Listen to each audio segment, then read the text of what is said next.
Halo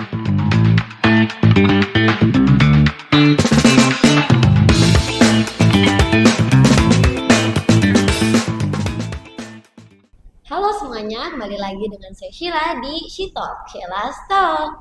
Senang sekali hari ini bisa bertemu dengan kalian lagi. Nah, kali ini kita punya topik yang sangat seru banget, yaitu tentang salah satu destinasi di Indonesia, yaitu Kepulauan Seribu. Audio Jungle.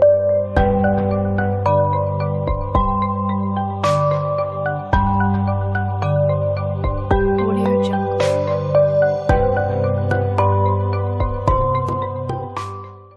Pastinya banyak dari kalian yang belum tahu kalau Kepulauan Seribu itu punya banyak keindahan, kebudayaan, kuliner, dan juga keunikan lainnya yang bikin kita makin penasaran.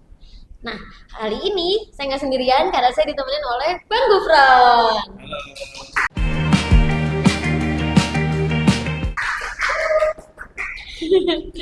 Nah, Bang Gufron ini adalah seorang pakar budaya yang berasal dari Kepulauan Seribu itu sendiri. Bener gak nih, Bang?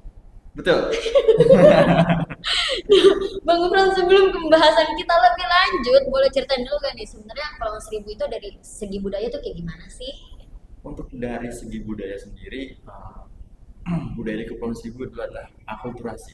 Jadi adalah gabungan dari budaya-budaya lain. Contohnya seperti budaya Bugis, kemudian Betawi, Jawa, Sunda, sampai mungkin terakhir itu Kalimantan. Oh ya? Ya, suku Tidung. Oh ya? Benar. Oh, gue belum pernah dengar. Iya, suku Tidung. Terus? Terus itu aja sih kalau untuk akulturasinya kayak gitu. Jadi nggak ada budaya terpatok tertentu, tapi kita biasanya pakai Melayu sih sebenarnya. Kayak gitu. Oh, berarti lebih condong ke Melayu. Condong ke Melayu seperti itu. Wah, menarik ya. Kalau bicara soal kuliner, makanan apa yang paling khas dari Kepulauan Seribu? Untuk makanan yang paling khas sendiri itu dua sih menurut saya. Apa? Yang pertama itu ada sate gepuk, Hmm? yang kedua itu pucue. Apa tuh bocor? Namanya agak lucu ya. Iya. Jadi pucue itu sebenarnya singkatan dari kerupuk cuek, kerupuknya dicuek kayak gitu. Pucuy? Iya, pucue. Pucue. Pucue. Pucue. Kita asik sendiri ya. Jadi untuk pucue ini dia tuh semacam kayak sebenarnya kayak apa ya, bisa dibilang pempek Hmm? pempek Palembang Hmm? kayak gitu dari ikan pengolahannya, tapi dia dalamnya nggak ada isinya telur itu nggak ada. Jadi Terus cuma adonan. sambalnya juga beda tuh sama pempek Palembang, dia sambalnya pakai sambal kacang, rasanya tuh manis gurih, tau lah sambal kacang kan Hah? ya. Jadi makannya itu di diapain sih namanya, Dikupas? dikupas kan, dikupas dipotek terus dimakan. Oke. Kayak gitu. Oke. Jadi lapar ya dengernya. Iya. Tapi dari banyaknya itu yang paling favorit lu apa? Sate gepuk Sate gepuk. ya, soalnya sate gepuk tuh punya rasa yang pedes, manis, gurih, asin, terus kayak enak banget lah gitu rasanya. Oh, kira-kira sekarang lagi BM gak sama sate gepuk? Iya sih, udah lama banget gue nggak makan sate gepuk, jadi kayaknya pas pulang nanti kayaknya bakal nambah gitu. Nah, kalau kita bicara lagi nih kebudayaannya lagi. Kalau Kepulauan Seribu itu ada tradisi atau acara tahunan yang menarik gitu nggak sih? Mungkin dari pemerintah sih ada, contohnya mungkin kayak festival reggae, kita tahunan udah ada. Wih, festival reggae. Festival reggae, kan anak pantai banget Oh kan iya. reggae. Terus setelah itu ada mungkin upacara ulang tahun kabupaten, terus sama ada namanya pesta laut. Jadi pesta laut itu diselenggarakan di Pulau Kelapa dan di Pulau Kelapa 2 dan juga Pulau Harapan. Jadi di selat itu orang-orang untuk menghias kapalnya, kemudian juga membawa makanan. Jadi tradisi itu diselenggarakan untuk menunjukkan rasa syukur kita terhadap Tuhan kayak gitu aja sih. Yes. Jadi itu semua orang berbondong-bondong hias kapal, Hias kapal, bawa kemudian makanan. bawa makanan, kayak kita untuk makanan bersama-sama. Itu kayak itu dinilai gak? Kita kayak suatu perlombaan menghias juga gitu. Kadang ada juga enggak. Tapi yang pastinya itu hias kapal untuk sama-sama ngelihat gitu kalau misalnya kita punya budaya seperti itu. Budaya yang lagi dirayakan. Yes. Oke. Nah, jadi banyak banget ya gitu. Terus kalau soal pariwisatanya sendiri, destinasi apa atau aktivitas apa yang bisa dinikmati sama wisatawan kalau lagi ke Kepulauan Seribu? Oke. pertama mungkin berenang ya. Kita mau jadi berenang. Namanya anak pantai, Namanya anak pantai. harus berenang. Kalau nggak berenang, kalau nggak bergaram, kayaknya kurang.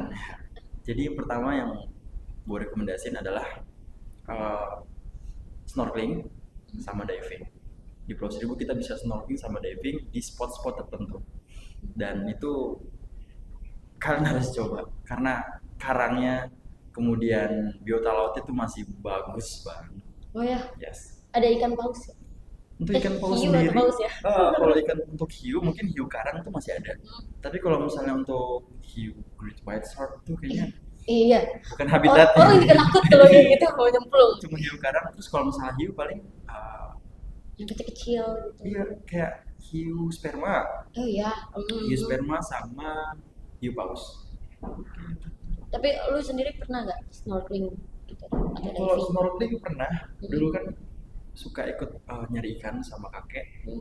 Kebetulan itu tuh masih di umur 14 tahun lah, masih remaja kecil-kecil kayak gitu. Jadi sekarang belum nyoba lagi. Hmm? Sekarang belum nyoba lagi. Udah, jadi di tahun segitu ada kejadiannya.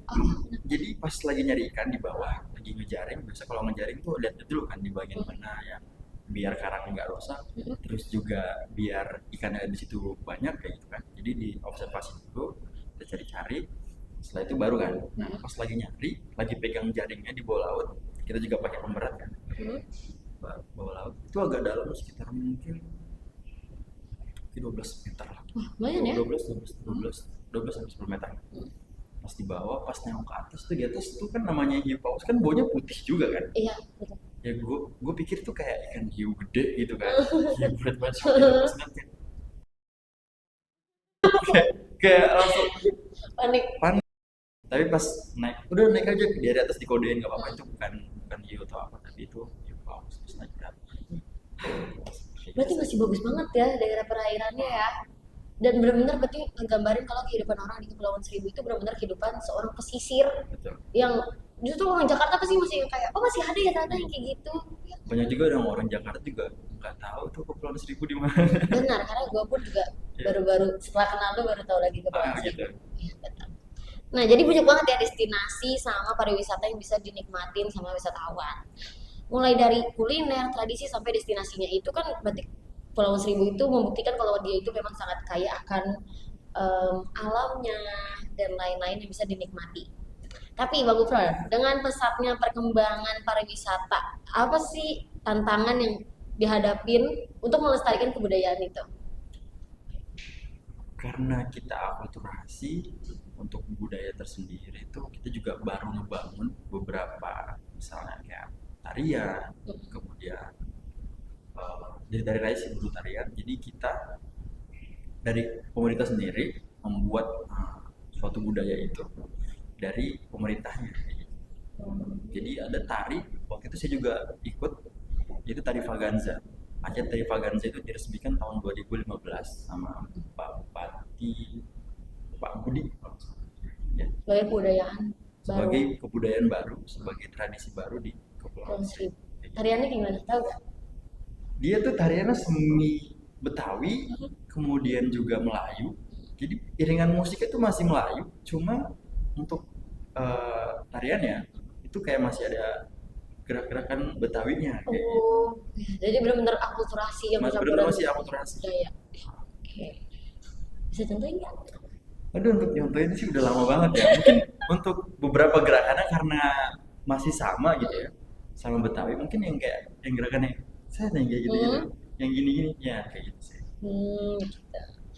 Terus cara kita nih sebagai generasi terbaru gitu kan, gimana cara kita untuk menyelamatkan kebudayaan itu supaya tetap dilestarikan sampai nantinya gitu, menurut sendiri? Ya, yang pertama mungkin kita harus tahu dulu budaya kita itu seperti apa. Kita harus baca-baca dulu budaya kita seperti apa, kemudian mempelajari sih menurut saya. Kenapa harus mempelajari? Karena dari kita mempelajari itu kita bisa meneruskan ke saudara, karena cucu kita yang lain. Yang ketiga terakhir ya menjaga sih kayak gitu. Oke, setuju banget nih sama Bang Gufron. Tentunya kita sebagai wisatawan maupun generasi terbaru kita juga harus tetap bisa berkontribusi menjaga kelestarian budaya dan alam di sana. Terakhir nih Bang, apa yang mau Abang sampaikan buat mereka yang mau berkunjung ke Kepulauan Seribu? Oke. Untuk teman-teman atau ibu-ibu bapak-bapak yang mau berwisata ke Kepulauan Seribu, yang pertama adalah eh, sampahnya dijaga, jangan buang sampah sembarangan, apalagi buang sampah ke laut. Itu bakal merugikan tidak hanya manusia, tapi juga biota-biota laut yang ada di laut seperti itu. Luar biasa. Iya.